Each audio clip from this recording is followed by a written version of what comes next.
Hello guys, ఈ video scholarship గురించి చేయడం జరిగింది. ఆ స్కాలర్షిప్ అందిస్తుంది సెంట్రల్ గవర్నమెంట్ అయినటువంటి నేషనల్ స్కాలర్షిప్ పోర్టల్ అనమాట. అకాడమిక్ ఇయర్ 2024-2025కి సంబంధించి స్కాలర్షిప్స్ అప్లికేషన్ అనేది స్టార్ట్ అవ్వడం జరిగింది. సో క్యాండిడేట్స్ ఎవరైతే ఈ నేషనల్ స్కాలర్షిప్కి అప్లై చేసుకోవాలనుకుంటున్నారో వాళ్ళు వెంటనే అప్లై చేసుకోండి. ఓకేనా. కొన్ని స్కాలర్షిప్ స్కీమ్స్కి డ్యూరేషన్ టైం అనేది తక్కువ ఉంటుంది, మరి కొన్ని స్కాలర్షిప్ స్కీమ్కి డ్యూరేషన్ టైం ఎక్కువ ఉంటుంది, అంటే డేట్ టైం ఎక్కువ ఉంటుంది. సో అది స్కీమ్ బట్టి ఉంటుంది అనమాట. సో నేను ఎవ్రీ స్కీము డీటెయిల్గా ఎక్స్ప్లెయిన్ చేశాను. అదేవిధంగా స్కాలర్షిప్కి ఎలా అప్లై చేసుకోవాలి అనే దాని గురించి కూడా నేను వీడియోస్ చేశాను. అప్లికేషన్ ఫామ్ని ఎలా ఫిల్ చేయాలి అనే దాని గురించి చేశాను. సో ఆ వీడియోకి లింక్ కింద డిస్క్రిప్షన్లో ఇచ్చింటాను, వెళ్ళి వాచ్ చేయండి, మీకు కూడా ఒక ఐడియా వస్తుంది. సో అప్లికేషన్ ఫామ్ని ఎలాగా ఫిల్ చేయాలి అనే దాని గురించి ఒక ఐడియా అయితే నేను రావడం కోసం scholarship video, application process video చేశాను. సో చూడండి. దాంతోపాటు ఇంకా అదర్ ప్రైవేట్ స్కాలర్షిప్ స్కీమ్స్ కూడా నేను చెప్పాను. అంటే ప్రైవేట్ స్కాలర్షిప్ కొన్ని ఇస్తుంటాయి, లైక్ భారత్ ఎయిర్టెల్ కానీ, ఇటువంటి కంపెనీస్, హెచ్డిఎఫ్సి బ్యాంక్ కంపెనీస్ కానీ, కోటక్ కానీ. సో వీళ్ళు ఎక్కువ మోతాదులో స్కాలర్షిప్ అమౌంట్ అనేది ప్రొవైడ్ చేస్తుంటారు. సో ఇదైతే ప్రైవేట్ స్కాలర్షిప్ ఫేక్ అని ఎటువంటిది అనుకోవద్దండి. సో ఎలిజిబుల్ అయితే మీరు ఖచ్చితంగా వాళ్ళ అమౌంట్ అనేది ప్రొవైడ్ చేస్తారు. సో నేను దానికి ఎలిజిబుల్ అయిన క్యాండిడేట్కి సంబంధించి ఒకప్పుడు ఎలిజిబుల్ అంటే ఆయన యొక్క డీటెయిల్స్, స్కాలర్షిప్ సెలెక్ట్ అయినప్పుడు ఎటువంటి ప్రూఫ్స్ అన్ని డాక్యుమెంట్స్ చేసి నేను పెట్టాను, ఒక వీడియో తీశాను. మీరు నా యొక్క ఛానల్ ప్లేలిస్ట్లోకి వెళ్తే ఛానల్ ఓపెన్ చేయగానే అక్కడ ఫస్ట్ వీడియోనే ఉంటుంది, హోమ్ పేజ్ డిస్ప్లేలోనే. సో ఆ వీడియో చూడండి, ప్రూఫ్కి సంబంధించి వీడియో అని ఒకటి ఉంటుంది. సో అక్కడ నేను డీటెయిల్స్ అన్ని పెట్టాను. ఎన్ఎస్పికి సంబంధించి ఒక హెచ్డిఎఫ్సి స్కాలర్షిప్కి సెలెక్ట్ అయినప్పుడు ఆ డీటెయిల్స్ అన్ని ఎటువంటి డీటెయిల్స్ వచ్చాయో, సో అది ఎవరైతే ఫేక్ అనుకుంటున్నారో వాళ్ళకి హెల్ప్ఫుల్గా ఉంటుంది, ఇంకొందికి డౌట్ కూడా క్లియర్ అయిపోతుంది. సో ప్రజెంట్ మనం ఇప్పుడు ఈ యొక్క ఎన్ఎంఎంఎస్ స్కాలర్షిప్ తెలుసు కదా, national means come merit scholarship గురించి చేయడం జరిగింది. సో ఈ స్కాలర్షిప్ అనేది ఎంతో డిమాండ్ అనేది. సో ఎంతో మందికి ఇండియా వైడ్ ఈ స్కాలర్షిప్కి అప్లై చేస్తుంటారు స్టూడెంట్స్. సో ముఖ్యంగా 8th క్లాస్ చదువుతున్న, ఇప్పుడు ప్రజెంట్ 8th క్లాస్ ఈ అకాడమిక్ ఇయర్ 2024-2025కి సంబంధించి ప్రజెంట్ 8th క్లాస్ చదువుతున్న స్టూడెంట్స్ ఈ యొక్క స్కాలర్షిప్కి ఎలిజిబుల్ అవుతారనమాట. సో ఈ యొక్క అప్లికేషన్ తెలుసుకుందాం ముందు ఫస్ట్ డెడ్ లైన్ చూద్దాము. ఈ యొక్క డెడ్ లైన్ కనుక చూసుకుంటే 31/8/2024 అప్లికేషన్ అనేది క్లోజ్ అవ్వడం జరుగుతుందన్నమాట. సో ఇక మన అప్లికేషన్లోకి వెళ్తే ఇక్కడ చూడండి, నేషనల్ మీన్స్ కమ్ స్కాలర్షిప్కి సంబంధించి డీటెయిల్స్ అనమాట.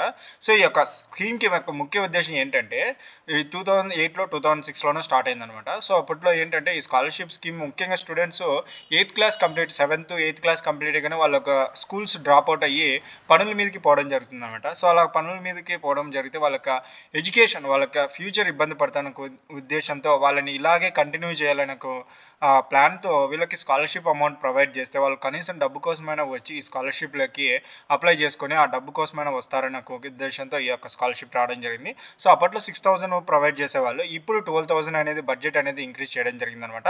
సో మేబీ ఇంకా ఫ్యూచర్లో కూడా ఇంక్రీజ్ చేస్తారు, అప్డేట్ అయ్యే కొద్దీ ఈ యొక్క స్కాలర్షిప్ స్కీమ్ పెరుగుతూనే ఉంటుంది. ప్రజెంట్ అయితే 12,000 రూపీస్ సెలెక్ట్ అయిన క్యాండిడేట్కి 12,000 రూపీస్ ఇవ్వడం జరిగింది. So maximum 4 years or 5 years అనేది వాళ్ళు ప్రొవైడ్ చేయడం జరుగుతుంది అనమాట. అంటే 60,000 అలాగా వాళ్ళు ఇవ్వడం జరుగుతుంది అనమాట. సో ఇక స్కీమ్ డీటెయిల్స్ కనుక చూస్తుంటే ఈ స్కీమ్ అనేది ఇండియా వైడ్ 1 lakh మెంబర్ స్టూడెంట్స్కి ఈ స్కాలర్షిప్ అనేది ప్రొవైడ్ చేస్తుంది అనమాట. ఒకవేళ మీ యొక్క స్టూడెంట్ ఈ యొక్క స్కాలర్షిప్ స్కీమ్కి కనుక సెలెక్ట్ అవ్వకుంటే, మీకు తెలిసిన వాళ్ళు ఈ యొక్క స్టూడెంట్స్ ఎవరైనా ఉంటే కనుక వాళ్ళకి చెప్పండి, వాళ్ళకి స్కాలర్షిప్ అమౌంట్ అనేది సెలెక్ట్ అయితే 12,000 రూపీస్ అనేది పర్ యానం ఇవ్వడం జరుగుతుంది. సో ఇంకా డీటెయిల్స్లోకి వెళ్తే వాళ్ళ ఫ్యామిలీ ఇన్కమ్, స్టూడెంట్ యొక్క ఫ్యామిలీ ఇన్కమ్ 3,50,000 పర్ యానం అంటే ఉండకూడదు అనమాట. అంతకంటే ఎక్కువ ఉండకూడదు, దానికంటే తక్కువ ఉండాలన్నమాట. Present student 7th class complete చేసుకొని 8th క్లాస్ చదువుతున్న స్టూడెంట్ ఈ యొక్క స్కాలర్షిప్కి ఎలిజిబుల్ అవుతారనమాట. సో ఈ స్టూడెంట్ ఇంకోటి ఏంటంటే, ఈ స్కాలర్షిప్కి సెలెక్ట్ అయితే ఆ స్టూడెంట్కి 12,000 రూపీస్ అని పర్ యానం 4 years ఇవ్వడం జరుగుతుంది అనమాట. ఇంకోటి అదేవిధంగా స్టూడెంట్స్ ఈ స్కూల్స్లో కనుక చదువుతుంటే Kendra Vidyalaya and Jawaharlal Vidyalayas are not entitled to get scholarship scheme. అంటే ఈ స్కూల్స్లో చదువుతున్న స్టూడెంట్స్ ఈ స్కాలర్షిప్కి నాట్ ఎలిజిబుల్ అనమాట. అదేవిధంగా ప్రైవేట్ స్కూల్స్లో చదువుతున్న స్టూడెంట్స్ ఈ స్కాలర్షిప్కి నాట్ ఎలిజిబుల్ అనమాట. Students studying residential schools run by centre or state government institution where facilities like boarding, lodging and educations are provided and students studying in private schools are also not eligible. అంటే ఈ స్కూల్స్లో కూడా ఈ యొక్క facilities కలిగి ఉన్న students కూడా ఈ స్కూల్స్లో నాట్ ఎలిజిబుల్ అంట. ఇక ఎవరు ఎలిజిబుల్ అవుతారంటే సపరేట్ ఎగ్జామ్ ఇక్కడ చూడొచ్చు మనము. అంతకంటే ముందు ఇక్కడ ఇంకొంత ఇన్ఫర్మేషన్ ఇచ్చారు. 12,000 పర్ యానం కదా, అంటే మనం మంత్ కంటే వాళ్ళు 1,000 రూపీస్ అనేది ప్రొవైడ్ చేయడం జరుగుతుంది అనమాట. సో ఈ యొక్క స్కాలర్షిప్ కనుక మీరు సెలెక్ట్ అవ్వాలంటే ఎగ్జామ్ పెడతారు అనమాట. Exam based NMS scholarship scheme ఇది. సో అది కూడా స్టూడెంట్కి తగ్గట్టు ఎగ్జామ్సే వాళ్ళు ప్రొవైడ్ చేస్తారు. వాళ్ళు 7th క్లాస్ కాబట్టి 7th సంబంధించిన ఎగ్జామ్స్ ఆ డీటెయిల్సే ఉంటాయన్నమాట. సో ఎగ్జామ్ టైం ఈ విధంగా ఉంటుంది. ఎన్ఎంఎంఎస్లో SAT అనే ఒక ఎగ్జామ్ ఉంటుంది, మరి మెంటల్ ఎబిలిటీ అని ఉంటుంది అనమాట. సో ఇలా విధంగా ఫస్ట్ మెంటల్ ఎబిలిటీ టెస్ట్ ఉంటుంది మ్యాట్, ఆ తర్వాత స్కాలర్స్టిక్ యాప్టిట్యూడ్ టెస్ట్ అని ఉంటుంది అనమాట. ఈ ఈ రెండిట్లోనూ 40% తెచ్చుకుంటే సరిపోతుందన్నమాట.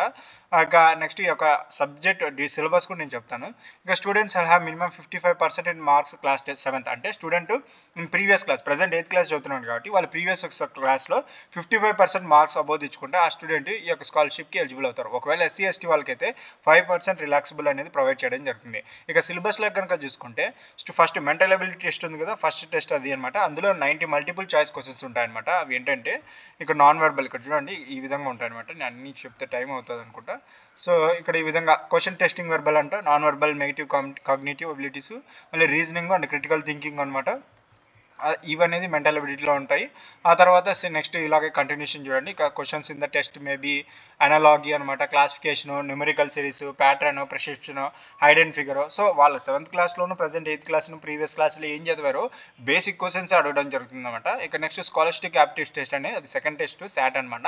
90 మల్టిపుల్ చాయిసెస్ క్వశ్చన్స్ ఉంటాయి. ఇందులో 7th 8th సంబంధించిన మ్యాథమెటిక్స్, సైన్స్, సోషల్ స్టడీస్కి కవరింగ్ సబ్జెక్ట్స్ నేమ్లీ ఈ క్వశ్చన్స్ ఈ సబ్జెక్ట్ మీద బేస్ అయ్యి 7th 8th క్లాస్లో ఉన్న సబ్జెక్ట్ మీద బేస్ అయ్యి వాళ్ళు ఎగ్జామ్ పెట్టడం జరుగుతుంది అనమాట. ఇక డ్యూరేషన్ ఆఫ్ టెస్ట్ అనేది 90 minutes అనేది డ్యూరేషన్ టెస్ట్ ఉంటుంది. ఒకవేళ డిజేబిలిటీ స్టూడెంట్ అయితే ఎక్స్ట్రా టైం అనేది ప్రొవైడ్ చేయడం జరుగుతుంది అనమాట. డిక్లరేషన్ రిజల్ట్ అనేది the student must pass both test. అంటే స్టూడెంట్ ఖచ్చితంగా మ్యాట్ అండ్ శాట్ ఎగ్జామ్లో ఖచ్చితంగా 40% అబోవ్ మార్క్స్ పాస్ అయి ఉండాలి. అదేవిధంగా వీళ్ళు ఎస్సీ ఎస్టీ వాళ్ళకైతే రిలాక్స్ చూసుకుంటే 32% వాళ్ళు పాస్ అయితే సరిపోతుంది అనమాట. ఇక next at the time of selection of the award of scholarship student must have scored at least 55% are equivalent grade. అంటే ఇక ఎగ్జామ్ పాస్ అయి ఉంటాడు 40% ఆర్ 32%, బట్ అదేవిధంగా 7th క్లాస్ ప్రీవియస్ ఎగ్జామ్లో 55% మార్క్స్ అనేది తెచ్చుకొని ఉండాలి. Are equivalent grade in class 4th. అంటే అదే అండ్ సేమ్ 7th 8th క్లాస్లో కూడా అంతే అబోవ్ అనేది తెచ్చుకోవాలి ఉండాలన్నమాట. సో 8th క్లాస్లో కూడా 55% అబోవ్ తెచ్చుకుంటే మీరు ఎలిజిబుల్ అవుతారు. అంతకంటే తక్కువ ఉంటే మరి మీకు ఇబ్బంది అవుతుంది అనమాట. Award should satisfy the eligibility and the condition mention in the scheme. అంటే ఈ యొక్క డిస్ట్రిబ్యూషన్ స్కీమ్కి ఈ యొక్క సాటిస్ఫికేషన్ అంటే ఇవి ఉంటాయన్నమాట. దీని ప్రాసెస్ పోతూ వెళ్ళాలన్నమాట. A student can available only one scholarship under any central government. అంటే స్టూడెంట్ ఇంతకుముందు ఏదైనా గవర్నమెంట్ స్కాలర్షిప్ తీసుకుంటుంటే సో ఆ స్టూడెంట్కి ఈ స్కాలర్షిప్ ఎలిజిబుల్ కాదన్నమాట. ఏదైనా ఒక్క గవర్నమెంట్ స్కాలర్షిప్ తీసుకోవాలని వీళ్ళైతే మెన్షన్ చేయడం జరిగింది. అదేవిధంగా the awardees will be required open bank accounts preferable in SBI or any public sector bank or scheduled bank which has core banking facility. అంటే ఒక గుర్తింపు చెందిన బ్యాంకులో కానీ అకౌంట్ ప్రిఫరెన్స్ చేసుకొని ఉండాలన్నమాట. లేదంటే పబ్లిక్లో బాగా డిమాండ్ ఉన్న బ్యాంక్కి ఒక గవర్నమెంట్ అధికారి బ్యాంక్ అయితే ఇంకా మేలు అనమాట. ఎస్బీఐ అయితే ఇంకాస్త మేలు. ఓకేనా. The eligibility students will apply and NSP. అంటే ఎలిజిబిలిటీ స్టూడెంట్ ఎన్ఎస్పీ పోర్టల్లోకి వెళ్ళి అప్లై చేసుకోవాల్సి ఉంటుంది అనమాట. Which will be verified by the state government and UT administration and finally sent to so funds. అంటే ఇవన్నీ వెరిఫికేషన్ అనేది ఈ విధంగా ప్రాసెస్ అనేది జరగడం జరుగుతుంది అనమాట.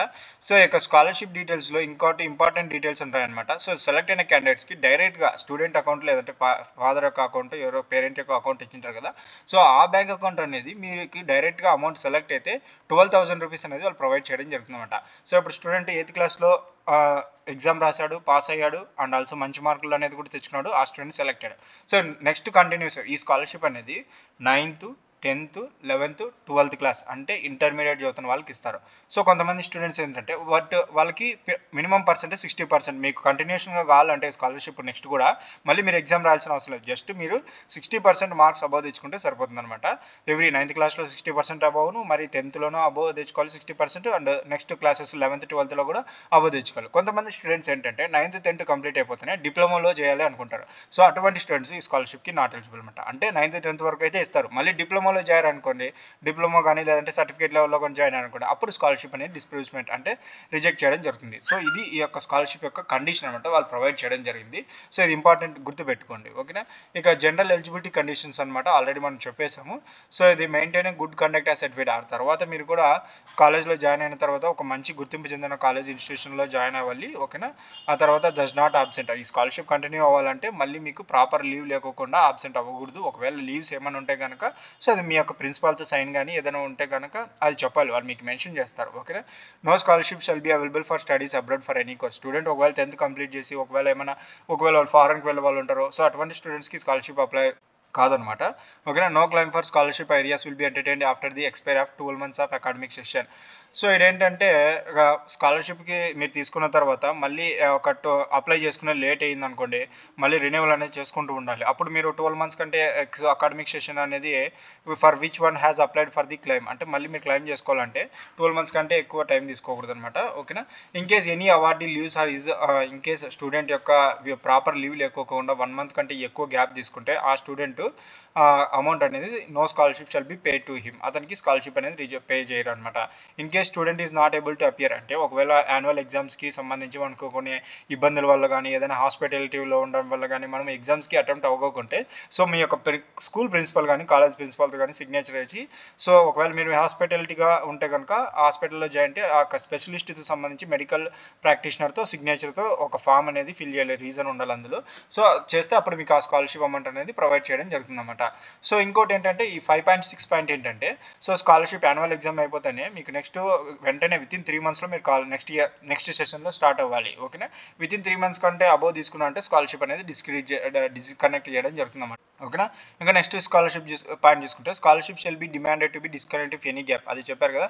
ఎనీ గ్యాప్ అనేది తీసుకుంటే 1 అకాడమిక్ సిరీస్ అరైస్ ఇన్ స్టడీస్లో కనుక తీసుకుంటే స్కాలర్షిప్ అనేది ఎటువంటి రీజన్ లేకోకుండా తీసుకుంటే కనుక రిజెక్ట్ చేయడం జరుగుతుంది. ఓకేనా. అదేవిధంగా disconnected on the base of rules of disbursement scholarship cannot be reviewed under any circumstance అంటే ఒకవేళ ఏదైనా మిస్ఇన్ఫర్మేషన్ కనుక మీరు చేశారంటే స్కాలర్షిప్ అనేది డిస్కంటిన్యూ చేయడం జరుగుతుంది. All rules are subject to change from time to time అంటే టైం టు టైం అనేది వీళ్ళు మానిటైజ్ చేస్తూ ఉంటారు. సో స్కాలర్షిప్ సెలెక్ట్ అయిన వాళ్ళకి కూడా వీళ్ళు ఇన్ఫార్మ్ చేస్తూ ఉంటారు అనమాట. సో ఇది ఇంపార్టెంట్. అండ్ నెక్స్ట్ ఇంకోటి చూసుకుంటే ఈ scholarship awardees get clear promotions అంటే క్లియర్ ప్రమోషన్ అని ఉండదు. 8th class కంప్లీట్ అయిపోతేనే క్లియర్గా మళ్ళీ 9th classలో జాయిన్ అయి ఉండాలన్నమాట. ఎటువంటి ఫస్ట్ అటెంప్ట్లోనే జాయిన్ ఉండాలి. ఇక the scholarship at the secondary and higher secondary stage are equivalent classes 9th 10th is payable అంటే చెప్పాను కదా, ఇది ఆల్రెడీ మనం చెప్పినది. డిప్లొమాలో చేసి అట్లా పోయే వాళ్ళు నాట్ ఎలిజిబుల్ అనమాట. ఓకేనా. ఇంకా next awardees should be give first అటెంప్ట్లోనే మీరు పాస్ అవ్వాల్సి ఉంటుంది. 60% ఎవ్రీ క్లాస్లో మీరు స్కాలర్షిప్ సెలెక్ట్ అయిన తర్వాత ఎవ్రీ క్లాస్లో 60% మార్క్స్తో మీరు ముందుకు వెళ్ళాలన్నమాట. అంతకంటే తక్కువ ఉంటే స్కాలర్షిప్ అనేది డిస్కనెక్ట్ చేయడం జరుగుతుంది అనమాట. ఇవి ఇంపార్టెంట్ అనమాట. సో ఇది ఈ స్కాలర్షిప్ ఎన్ఎంఎంఎస్కి సంబంధించి స్కాలర్షిప్ డీటెయిల్ అనమాట. ఒకవేళ మీరు ఎలిజిబుల్ కావాలనుకుంటే మీ యొక్క ఫ్రెండ్స్కి ఎవరైనా తెలిసిన వాళ్ళు ఉంటారు కదా, వాళ్ళకి షేర్ చేయండి. వాళ్ళ ఫ్రెండ్స్ యొక్క స్టూడెంట్స్ పిల్లలు ఉంటే వాళ్ళు ఎలిజిబుల్ అయితే అప్లై చేసుకుంటారు. సో ఇప్పుడు మన స్టేట్ వైడ్ ఏ స్టేట్కి ఎంతెంత ప్రొవైడ్ చేస్తారో చూసుకుంటే మన తెలుగు స్టేట్స్లో ముఖ్యంగా ఆంధ్రాకి అయితే ఇక్కడ చూసుకుంటే 4087 స్కాలర్షిప్స్ని సెలెక్ట్ చేసుకోబోతారు. ఓకేనా. మీరు ఎక్కువ అప్లై చేసుకొని మనకి ఎక్కువ ఇచ్చారు. సో ఇక తెలంగాణకి చూసుకుంటే 2921 మెంబర్స్కి ఇవ్వడం జరిగిందన్నమాట. సెలెక్ట్ అయితే అంత మెంబర్ని ఆఫర్ చేస్తారు స్కాలర్షిప్ అనేది. ఓకేనా. ఇంకా అదర్ స్టేట్స్ కూడా మీరు చూసుకోవచ్చు. ఓకేనా. ఇది ఎన్ఎంఎంఎస్ సంబంధించి స్కాలర్షిప్ డీటెయిల్స్. ఇటువంటి వాల్యుబుల్ ఇన్ఫర్మేషన్ కనుక మీకు కావాలంటే నా ఛానల్ని సబ్స్క్రైబ్ చేసుకోండి మరి. ఫ్రెండ్స్, ఈ వీడియో కనుక మీకు నచ్చినట్లయితే లైక్ చేయండి, షేర్ అండ్ సబ్స్క్రైబ్ చేయడం మాత్రం మర్చిపోకండి. Thanks to my viewers and subscribers. Thanking you.